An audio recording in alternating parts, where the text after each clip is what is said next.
Para completar la exposición de los economistas preclásicos, vamos a hablar ahora de los fisiócratas.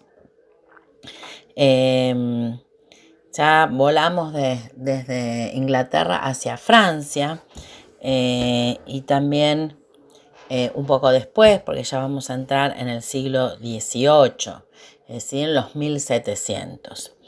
En Francia, que no tenía una flota importante como Inglaterra, no era tanto su fuerte el comercio externo, sino que se había desarrollado, especialmente en el norte de Francia, la agricultura.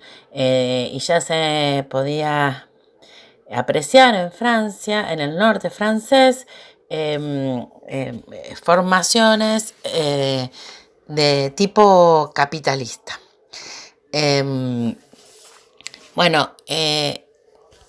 Surge una escuela de pensamiento llamada fisiocracia, fisio quiere decir tierra, y que van a desarrollar estas ideas de que la agricultura es entonces la actividad por excelencia que va a generar excedente, considerando ese excedente como un don de la naturaleza. Los fisiócratas van a compartir con estos economistas preclásicos que vimos antes, como Petit y Cantillon, haber descartado entonces la creencia mercantilista de que la riqueza y su aumento se debía al comercio. Los fisiócratas van a insistir en esto del producto de la tierra. Van a hacer una división del trabajo entonces entre el trabajo productivo y el trabajo estéril, siendo que el trabajo van a denominar trabajo productivo al trabajo capaz de crear un excedente, algo que excede a la riqueza que se consume para poder producir. Es decir, no solo va más allá de la subsistencia, hay algo más. Y en cambio el trabajo estéril es el de subsistencia.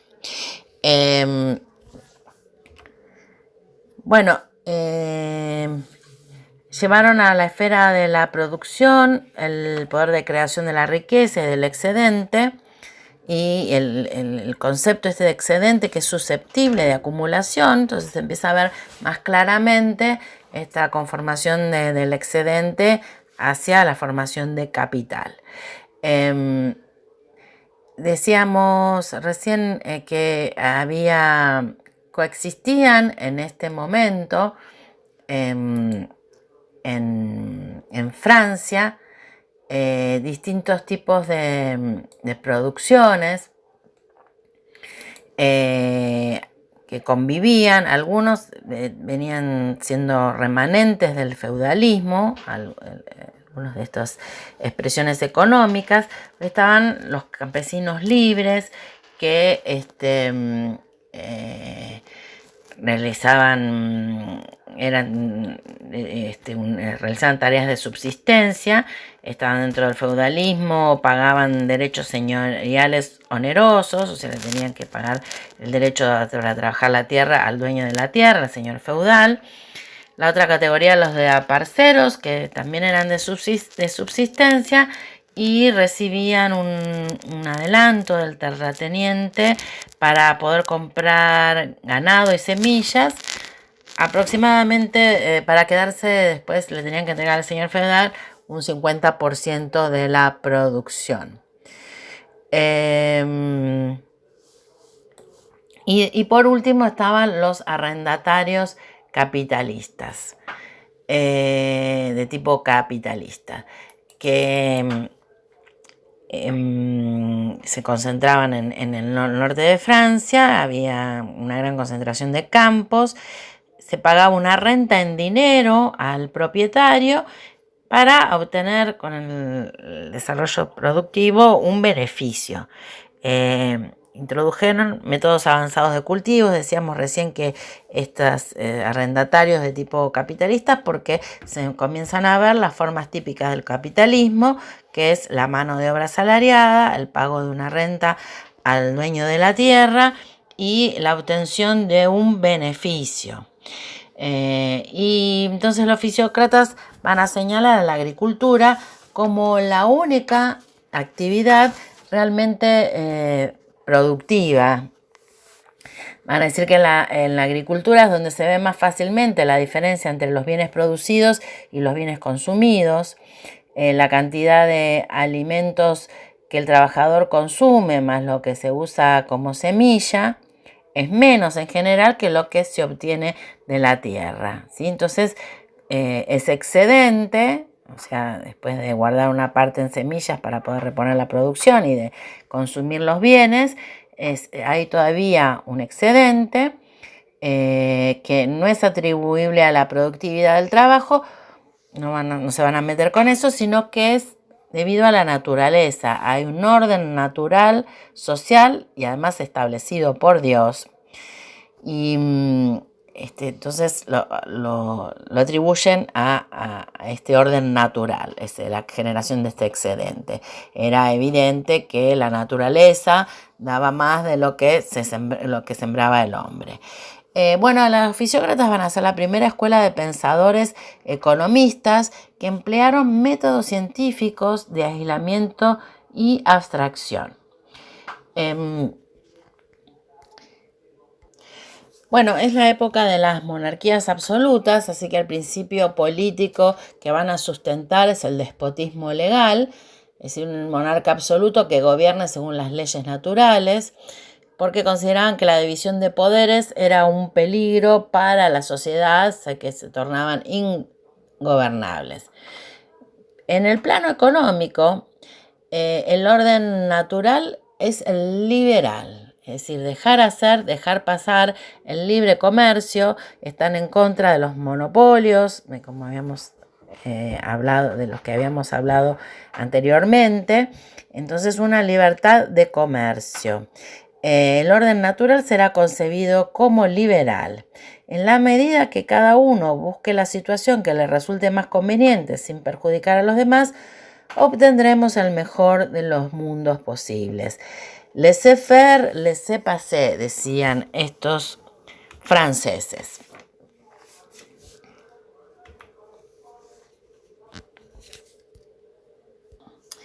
La vinculación entre el despotismo legal y el liberalismo económico se va a resumir en tres divisas de ordenación natural: propiedad, seguridad y libertad.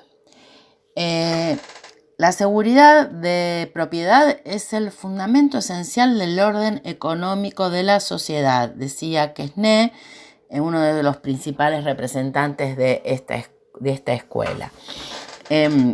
Garantizados estos principios de seguridad y propiedad, se debe permitir la completa libertad del uso de la propiedad y con ella el comercio, en tanto esta libertad alienta el interés personal y con él el aumento de la riqueza colectiva. La libertad social se encuentra naturalmente encerrada en el derecho de propiedad. El derecho de propiedad es el derecho de gozar. O sea, uno de los principios fundamentales también del capitalismo, el tema de la propiedad privada. Y bueno, propiedad privada. Seguridad, seguridad para los propietarios fundamentalmente, ¿no? Cuando empieza la propiedad privada necesitamos cuidarnos de que nadie nos saque nuestra propiedad privada. Entonces van a pedir seguridad, es decir, castigo a los atentados contra la propiedad privada. Y bueno, y libertad para fundamentalmente para estas clases privilegiadas que van a gozar de sus propiedades privadas y van a realizar las actividades económicas principalmente. Bueno, entre los principales representantes encontramos a Turgot, quien vivió entre 1727 y 1781, y algunos conceptos importantes que desarrolla Turgot es, por ejemplo, el tema de la división entre los factores de la producción.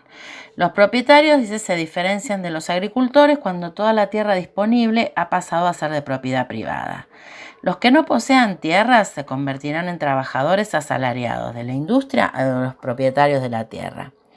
En este último caso, los propietarios dejarán de cultivar sus propias tierras. Trabajan para ellos obreros asalariados.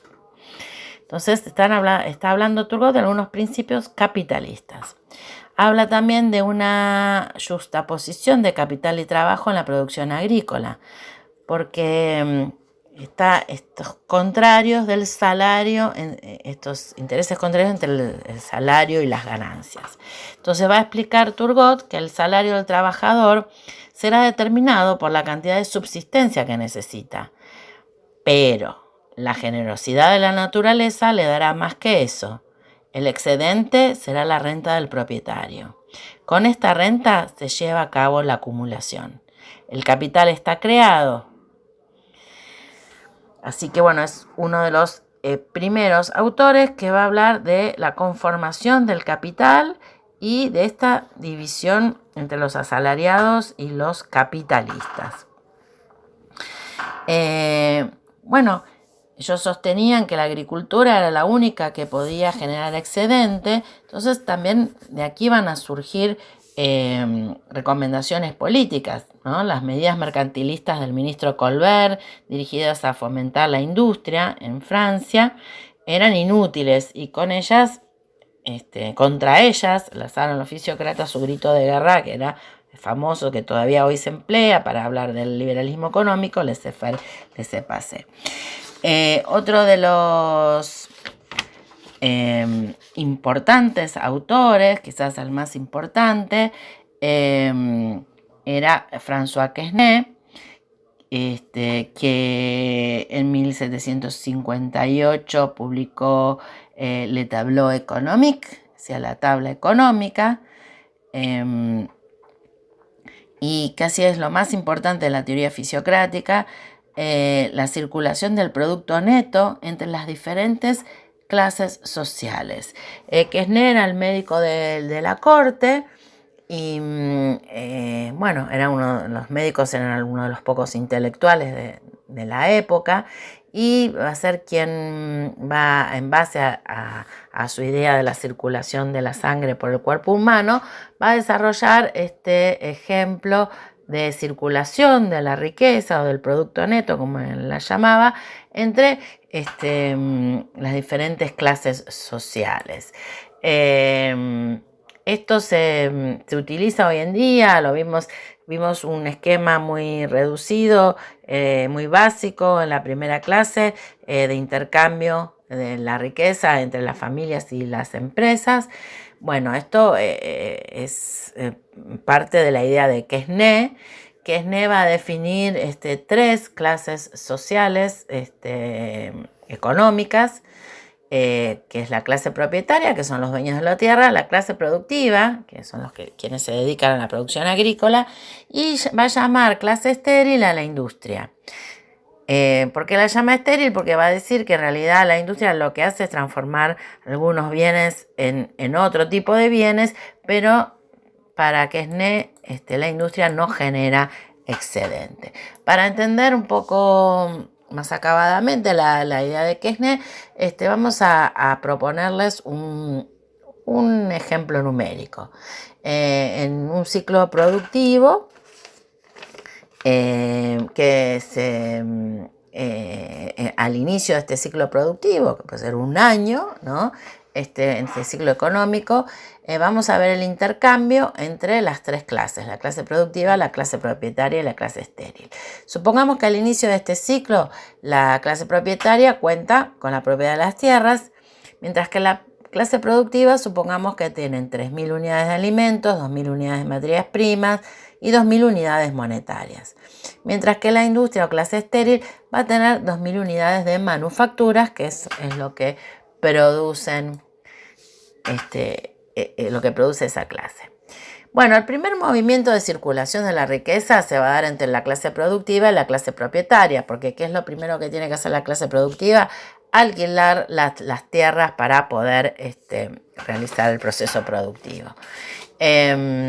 Para ello le va a pagar el dinero que posee, o sea, las 2.000 unidades monetarias con que contaba la clase productiva al inicio de este ciclo, van a pagarlas en concepto de renta a la clase propietaria.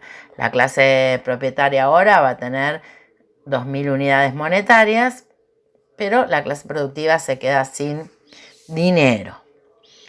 ¿Qué va a hacer la clase propietaria con estas 2.000 unidades monetarias?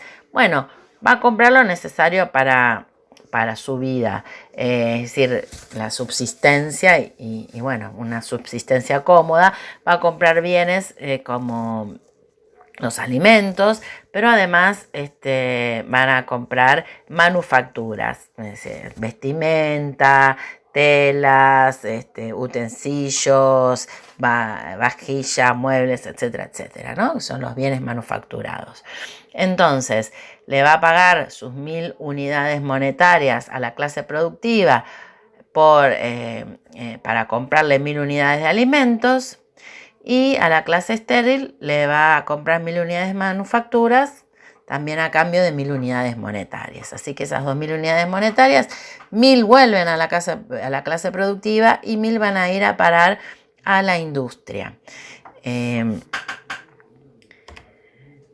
En los próximos movimientos de este ciclo, de este flujo económico, se van a dar entre la clase productiva y la clase estéril. La clase productiva, por un lado, le va a vender alimentos a la clase estéril. La clase estéril también necesita comer.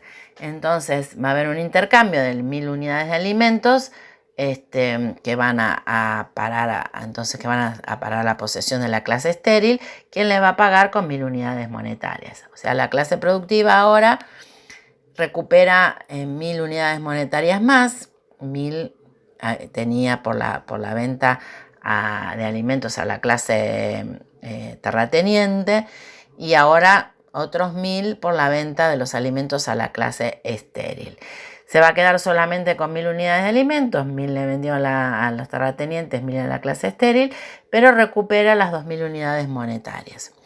Bueno, y la clase estéril ahora se quedó con 1.000 unidades de manufacturas, porque 1.000 le había vendido a los terratenientes, y ahora va a tener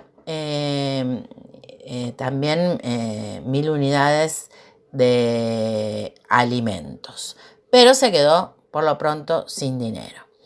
La segunda parte va a ser que la clase estéril le va a vender manufacturas a la clase productiva, porque la clase productiva necesita manufacturas. Entonces, las 1.000 unidades de manufacturas que le había quedado a la clase estéril van a pertenecer ahora a la clase productiva, quien se la compra a cambio de 1.000 unidades monetarias. Ahora la clase productiva se quedó solo con 1.000 unidades monetarias, porque las otras 1.000 fueron a parar a la clase estéril como pago de las manufacturas. El último intercambio va a consistir en que la clase productiva le va a vender la materia prima a la clase estéril para que pueda producir. Entonces, ahora se va a quedar solo con 1.000 unidades de materias primas, porque 1.000 se las va a vender a la clase estéril a cambio de unidades monetarias. Nuevamente vuelve a recuperar las 2.000 unidades monetarias después de haberle pagado los 1.000 de manufacturas. Recordemos, tenía 1.000, pero ahora las recupera porque la clase estéril le compra materias primas. La clase estéril entonces ahora va a contar solo con 1.000 unidades de alimentos, no va a tener dinero, pero sí va a tener 1.000 unidades de materias primas para poder iniciar el ciclo productivo siguiente. Bueno, terminado el ciclo, observemos cómo queda cada clase social. La clase propietaria, que había empezado solo con las tierras, adquirió en este proceso 1.000 unidades de alimentos y 1.000 unidades de manufacturas. la clase estéril, que tenía 2.000 unidades de manufacturas, ahora tiene 1.000 unidades de alimentos y 1.000 unidades de materia prima. Con lo cual, Quesnay quería comprobar que por eso era estéril. Sigue teniendo 2.000 unidades, nada más que de otras cosas. O sea, transformó sus unidades iniciales de manufactura por los alimentos que necesita y las materias primas.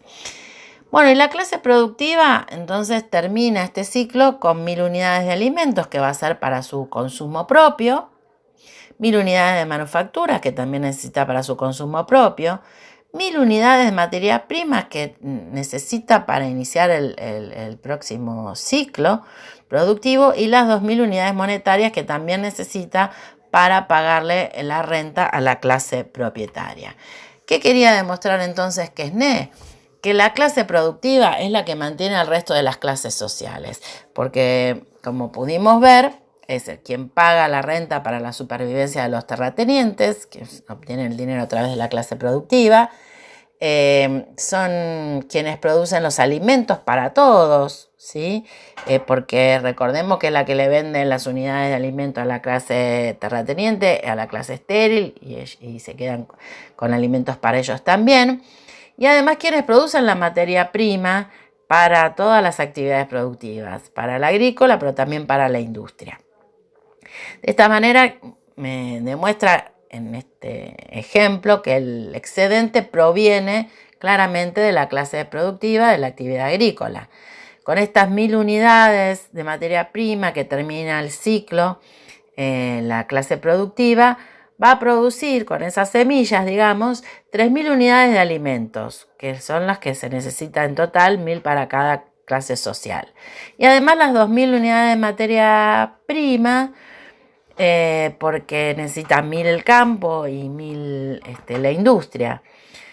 Es la clase productiva la que produce todo. Los terratenientes no producen nada y la industria solamente transforma entonces unos tipos de bienes en otro tipo de bienes.